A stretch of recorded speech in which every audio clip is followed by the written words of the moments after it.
வணக்கம்ப்பா. இந்த தூக்கமே வரமாட்டேங்குது. லேட்டாக தான் தூக்கம் வருது.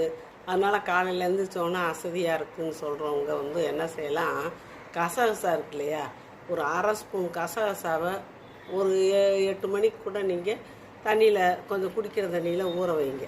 கொஞ்சமாக தண்ணி ஊற்றி அரை ஸ்பூன் கசகசாவை ஊற வச்சுட்டு ஒரு சாப்பாட்டுக்கு அப்புறம் அரை மணி நேரத்துக்கு பிறகு ராத்திரி சாப்பாடு சாப்பிடுவீங்கல்ல, 7:30 8க்குள்ளே சாப்பிட்ருவீங்கல்ல, அதுக்கப்புறம் நீங்கள் அரை மணி நேரத்துக்கு பிறகு பால், அரை டம்ளர் பால், அரை டம்ளர் தண்ணியை ஊற்றி இந்த ஊற வச்ச கசகசாவையும் அதில் தண்ணியோடையே போட்டுறணும்.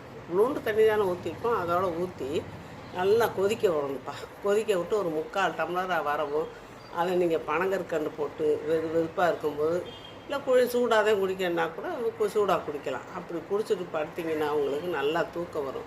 கசகசா இதுக்கு மட்டும் இல்லை, வயிற்றில் ஏற்படுற புண்ணு, அதனால் அப்படியே பெரட்டி பெரட்டி பெரட்டி நலிக்கி நலிக்கி நலிக்கி மலங்கழிப்பீங்க. அந்த நேரத்தில் காலையிலையும் சாப்பாட்டுக்கு அப்புறமா முன்னாடியோ, அது உங்கள் சௌரியம், அப்படி ஒரு அரை ஸ்பூன் எடுத்து நல்லா சுத்தம் பண்ணிவிட்டு வாயில் போட்டு நல்லா மென்று சாப்பிட்றணும்.